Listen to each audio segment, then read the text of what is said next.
DJ Ferris. The Chicago, nigga. It's the real one. Hit me. Only one is pulling shit the fuck up. Let's get sports talk. All right, Ryan Clark and Marcus Spears join us now here on SportsCenter. Fellas, let's start with the former Cowboy, that is Marcus. You were in Dallas with Des Bryant, and you know the history of that number 88. What do you think of Lamb, and what will he bring to the Cowboys? Well, first of all, Kev, I think a lot of him. And 88 is a big deal in the Dallas Cowboys franchise. The one thing I like about CeeDee is obviously his ability to break tackles. But when you look at this draft that the Cowboys made, he can slide over and take over a number one receiver position. And obviously that's Amari Cooper right now. And on the other side, Michael Gallup. And he'll slide into the slot. CeeDee I'm talking about. And yeah, that's Amari Cooper right now. He's the number one. CeeDee is going to be the number two. Amari Cooper is going to be the number one option.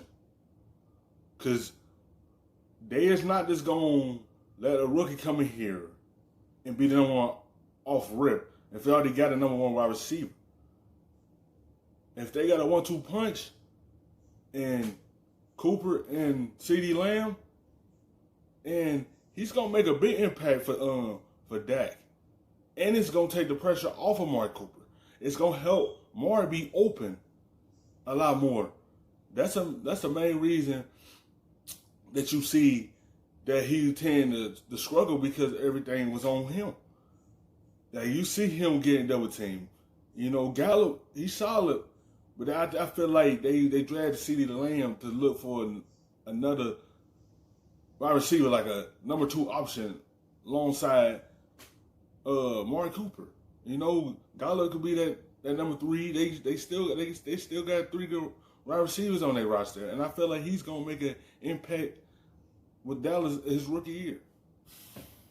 Be a mighty weapon to operate across the middle of the field, to give Dak another outlet, a prolific playmaker. But I like this move for now. His ability to create different looks and schemes within this offense, but also his outlook going forward when he does eventually slide into a number one receiver slot. Remember, too, this is a slot receiver that is 6'2". CeeDee Lamb is 6'2", so he can go make plays up top. He can break tackles, obviously, and has the speed to finish runs. I like the draft pick a lot, and I like the weapons that Dallas Cowboys have on the outside, including CeeDee Lamb. Yeah, with that, Ryan, when you hear, as a defensive back, a guy who's 6'2", playing the slot position, how do you think Dak and CeeDee will work together?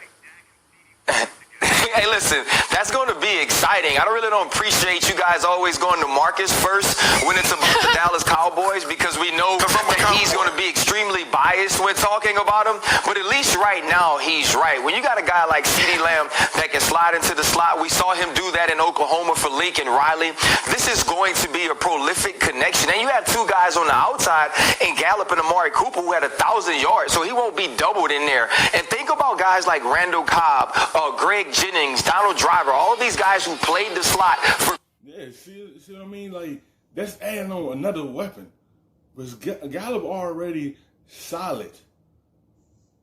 You know, they just want to add on more weapons around Dak so he could continue, you know, becoming that quarterback that can help them get to a Super Bowl. They want to put more weapons around him. When you already had two guys on the outside that had 1,000 yards together, and then you add on another dangerous wide receiver in the mix that could potentially do it his rookie year, that will make Dallas a dangerous football team on the offensive side. You know, and that's more weapons for Dak to make his job much easier on him. You know, they trying to make CeeDee Lamb the number one and try to make Amari Cooper the number two, and, you know, try to make, you know, Gallup the number three. Like, you can see we're already the direction they're trying to head, but you know Amari Cooper is going to be the number one guy. Green Bay, they were able to excel there. And so when you have a number one type talent like CeeDee Lamb that can move into that position with those type of measurables, I think he's a hit right away. And they won't necessarily have 3 guys that have 1,000 yards receiving, but I believe CeeDee Lamb will have 1,000 in his rookie year. Ooh. I don't like how you let this Cowboys narrative come in between us every time we show up on national TV. All right, we just got off the phone with each other 2 hours ago. We was friends, laughing and joking, and then as soon as the Cowboys come up and I say something nice, you can go ahead and tell me how bad I am and how sensitive I am when it comes to the Cowboys. I am sensitive when it comes to it. The problem is you're not going to say anything ever that's not nice. That's the issue. Like, asking you that question is like throwing an alley-oop to LeBron. You can throw it wherever you want, and you're going to dunk it with something sweet and poetic. Right. I get what you're saying. But Marcus, here's the thing. I get what Ryan's saying. But he agrees with you. He agrees with whatever statement you just said today. So I don't even understand what Ryan's started in his Sunday best. When it comes to the Cowboys, stay right there. I can't win, man. Play nice. Let's go to Sage right now. We'll come right back. Hold on. Thanks for watching ESPN on YouTube.